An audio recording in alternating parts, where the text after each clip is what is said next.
I uncovered my wife's affair after my daughter mentioned her second dad, so I sued her for fraud. Hey Reddit.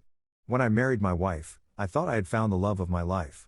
We met in college, where she was the bright, bubbly girl who lit up every room she entered. I was smitten from day one. She had this way of making everyone feel special, but when she chose me, I felt like the luckiest man alive. Fast forward 10 years, and we were living what I thought was the perfect suburban dream. We had a beautiful 5-year-old daughter, Emily, a modest house, and what seemed like an unbreakable bond. At least, that's what I believed. It all started one lazy Sunday afternoon. Emily and I were playing with her dolls in the living room while my wife was out shopping. Emily has always been talkative, and that day she seemed particularly excited. Out of nowhere, she said something that stopped me cold. "Daddy, did you know I have another daddy?" At first, I thought she was just being imaginative. Kids her age often come up with wild stories. I chuckled and played along. "Another daddy, huh? And where does this other daddy live?" She giggled and said, "Oh, he comes to see me when you're at work. He brings me toys and candy. He says I'm his little princess." I felt my heart drop into my stomach. The playful smile on my face froze, and I struggled to keep my voice steady. "What's his name, sweetheart?" She shrugged. "I call him Uncle Rob, but Mommy says he's kind of like my second dad." I didn't know how to respond. My mind was racing, trying to piece together what she had just said. Was this some kind of misunderstanding? A joke? Or was there something darker hiding beneath her innocent words? That night, I couldn't sleep. My wife came home acting completely normal, laughing and chatting as if nothing was amiss. I wanted to confront her immediately, but I decided to hold off. I needed proof. I didn't want to accuse her of something so serious without evidence. Over the next few weeks, I started noticing things I had previously ignored. She was always on her phone, texting or smiling at her screen. She'd leave the house more often, claiming she was running errands or meeting friends. Her explanations seemed plausible at first, but now they felt rehearsed. One day, I decided to follow her. She said she was going to the mall, but instead, she drove to a coffee shop on the other side of town. I parked a few cars away and watched as a man I didn't recognize approached her. They hugged, longer than friends would, and then sat down at a table by the window. I took a picture with my phone, my hands trembling as I did. They looked so comfortable, so intimate. She was laughing at something he said, her hand brushing his arm. My chest felt tight, and I could barely breathe. That night, I didn't say a word to her. I felt like I was living in a nightmare, pretending everything was fine while my world crumbled around me. I started digging into her life, checking her emails, her social media, and even her phone when she wasn't looking. What I found made my blood run cold. There were dozens of messages between her and this man, Rob. They weren't just flirty, they were explicit.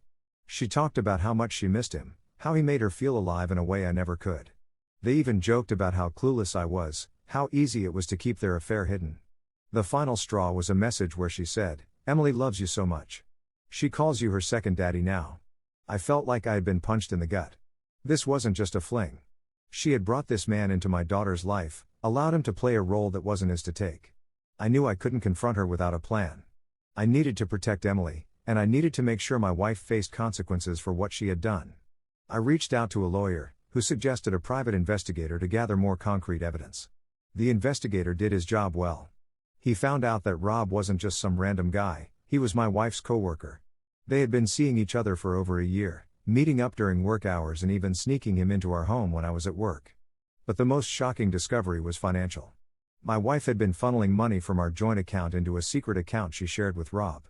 Thousands of dollars were gone, spent on vacations, gifts, and who knows what else. She had been using my hard-earned money to fund her affair. When I had everything I needed, I confronted her. She came home one evening, smiling like everything was fine, and I was waiting for her in the living room with a stack of printed messages, photos, and bank statements. Her face went pale as she realized what was happening. At first, she tried to deny it, but the evidence was overwhelming. Then she broke down, crying and begging for forgiveness. She said it was a mistake, that she still loved me, that she could make things right. But I was done. Her betrayal had destroyed our family, and there was no coming back from that.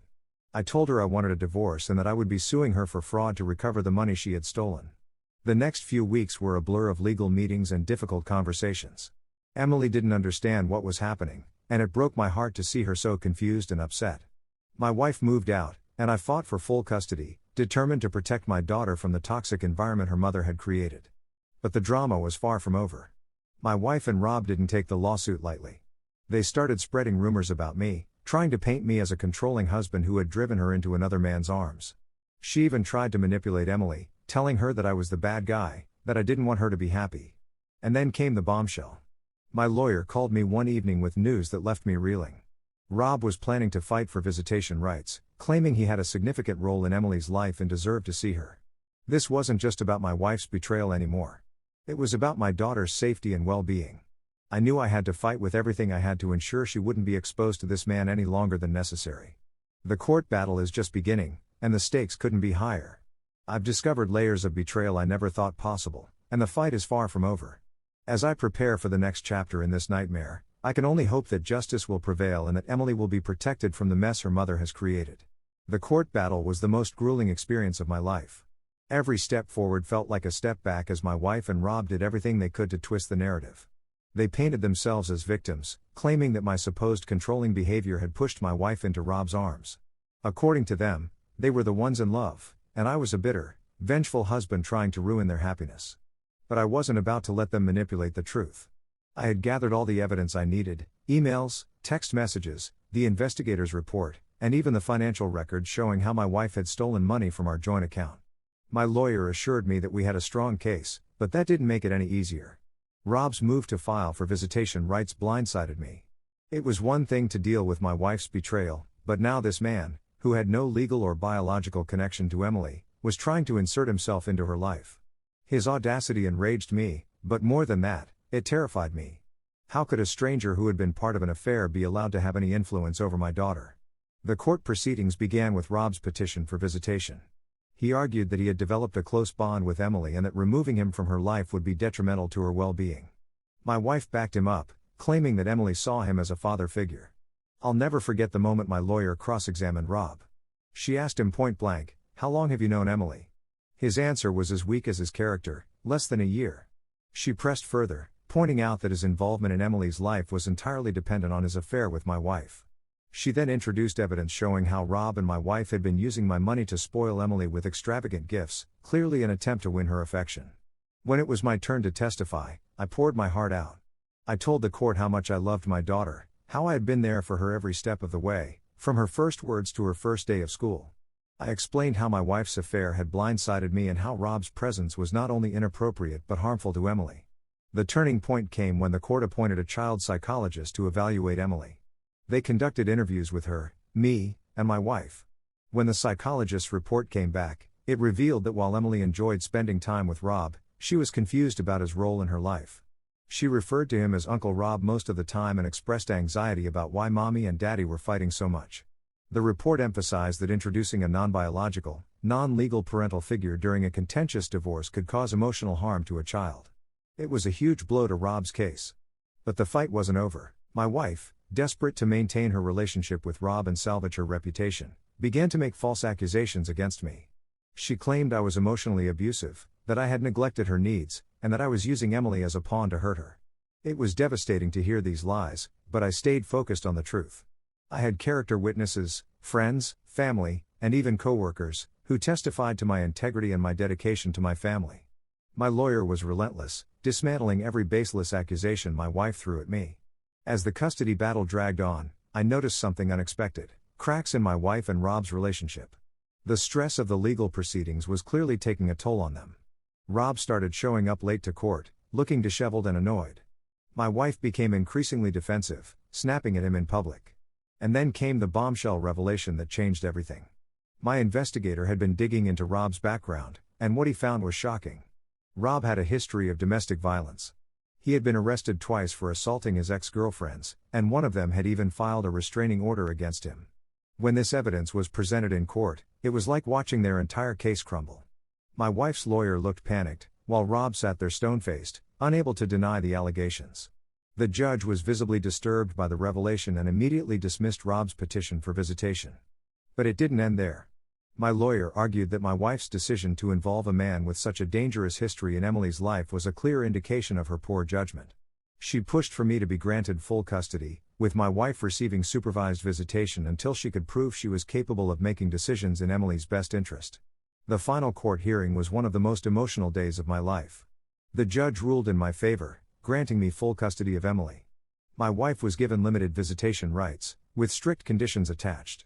Rob was banned from having any contact with Emily, and the fraud lawsuit I had filed against my wife was allowed to proceed. After the hearing, my wife approached me in the hallway. She was crying, begging me to forgive her, to let her make things right. But I couldn't bring myself to trust her again. Her actions had shattered our family, and while I would always encourage a healthy relationship between her and Emily, I knew I could never let her back into my life.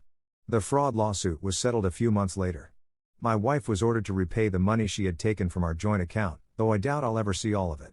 Rob disappeared from her life not long after the court rulings, and as far as I know, she's struggling to rebuild her life.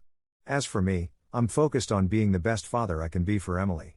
It hasn't been easy, there are still days when the weight of everything feels overwhelming, but I'm determined to create a stable, loving home for her.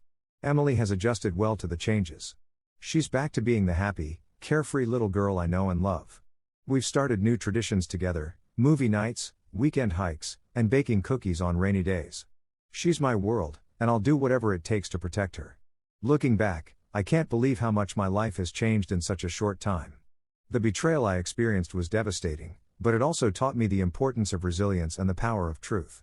While the scars of this ordeal will always remain, I've found a new sense of purpose and strength in being a father. This chapter of my life has come to an end, and I'm ready to move forward. If there's one thing I've learned, it's that no matter how dark things may seem, there's always a way to rebuild and find happiness again. And that's exactly what Emily and I are doing, one day at a time. No matter how deep the betrayal or how heavy the storm, the strength to rebuild and protect what truly matters will always guide you toward brighter days. That's all for today's video, folks. Don't forget to like, subscribe, and join us next time for more exciting content. See you next time.